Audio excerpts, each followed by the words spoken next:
Assalamualaikum warahmatullahi wabarakatuh. Perkenalkan, nama saya Siti Muiza, kelas 1A Sosiologi, Fakultas Ilmu Sosial dan Ilmu Budaya dengan nomor NIM 230521100002. Di sini saya akan mempresentasikan mengenai pembahasan aliran filsafat barat modern dengan mata kuliah filsafat ilmu dan logika.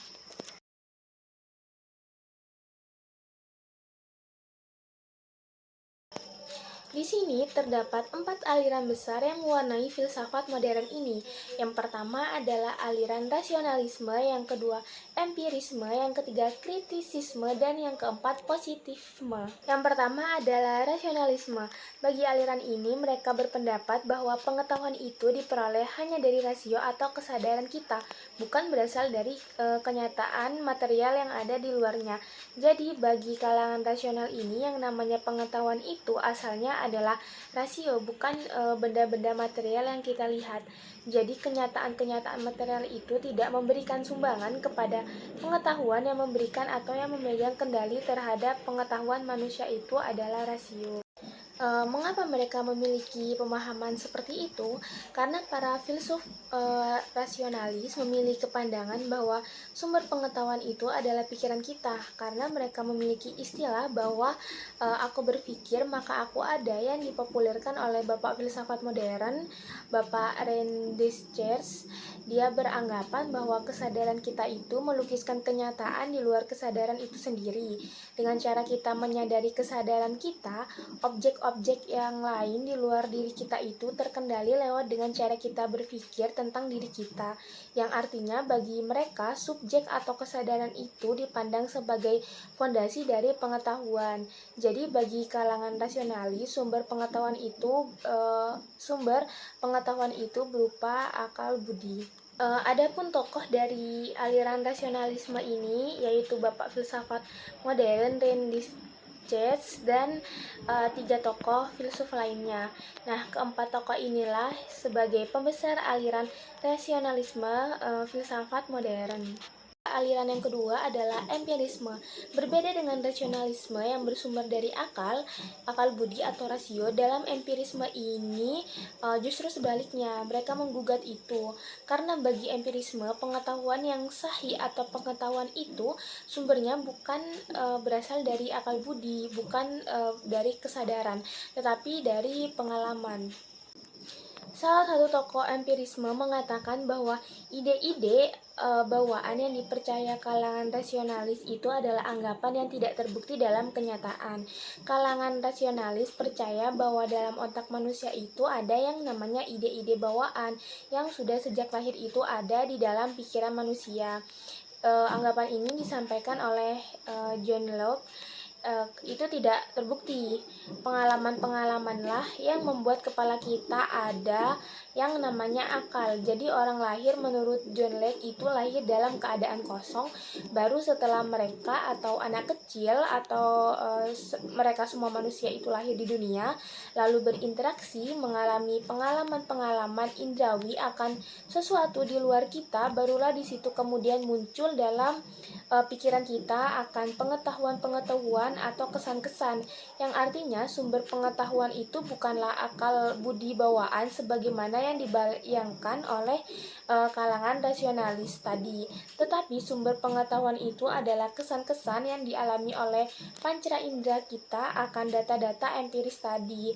Jadi inilah kalangan empiris, mereka yang menggugat mengenai rasionalis. Adapun tokoh-tokoh empirisme itu yaitu Thomas Hobbes, Berkeley, Locke, Hume, yang rata-rata mereka itu semua filsuf yang berasal dari Inggris. Yang ketiga adalah kritisme, yaitu sintesis antara empirisme dan rasionalisme. Aliran ini dipopulerkan oleh filsuf Jerman yaitu Immanuel Kant. Menurutnya, berpikir adalah membuat keputusan. Dalam putusan terjadi sintesis antara data-data indrawi dan unsur-unsur a priori akal budi. Jadi tidak seperti tadi kalangan empiris yang mengatakan sumber pengetahuan itu hanya data indrawi, atau kalangan rasionalis yang mengatakan bahwa unsur-unsur a priori akal budi itulah ilmu pengetahuan. Bagi Immanuel Kant itu sama-sama penting. Jadi menurutnya keduanya itu saling penting. Akan lebih jelas jika kita mengikuti alur proses itu dibentuk. Nah, baik, di dalam proses berpikir ini terdapat 3 aktivitas, yaitu yang pertama itu aktivitas yang dilakukan oleh manusia, yaitu menangkap data-data empiris. Penangkapan data empiris ini dilakukan oleh pancara indera. Berikutnya data indrawi yang sudah kita tangkap kemudian masuk ke dalam otak kita, bertemu dengan kategori-kategori a prioris yang ada di dalam akal budi kita. Di situ kemudian menjelaskan ada 12 kategori a priori dalam akal budi manusia.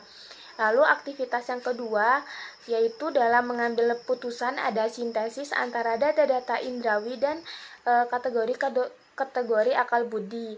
Jadi data-data indrawi yang sudah kita ambil itu kemudian dicocokkan dengan 12 kategori yang ada dalam akal budi kita, seperti apakah dia berwarna, jumlah atau kuantitas, kualitas atau semacamnya, yang kemudian dikategorikan menjadi diputuskan berjumlah 5. Misalkan komputer ini berjumlah 5, komputer ini menjadi bagus dan semacamnya. Jadi kalau hanya data-data empiris ini bukan pengetahuan, tetapi kalau sudah ada kolaborasi antara data-data empiris dengan kategori akal budi itu barulah yang namanya pengetahuan. Jika dicontohkan bisa diibaratkan dengan kacamata. Laptop yang berwarna hitam kalau kita lihat dengan kacamata kuning maka dia akan berwarna kuning. Laptop ini berwarna kuning. Terus data indrawi tertangkap dalam pikiran kita, dalam aktivitas pemikiran kita. Kategori-kategori itu diibaratkan seperti kacamata. Kacamata ini yang kemudian menetap sebagai kuning, maka ia akan berwarna kuning. Jadi ada kolaborasi antara data-data empiris yang terserap oleh indera kita dan akal budi kita.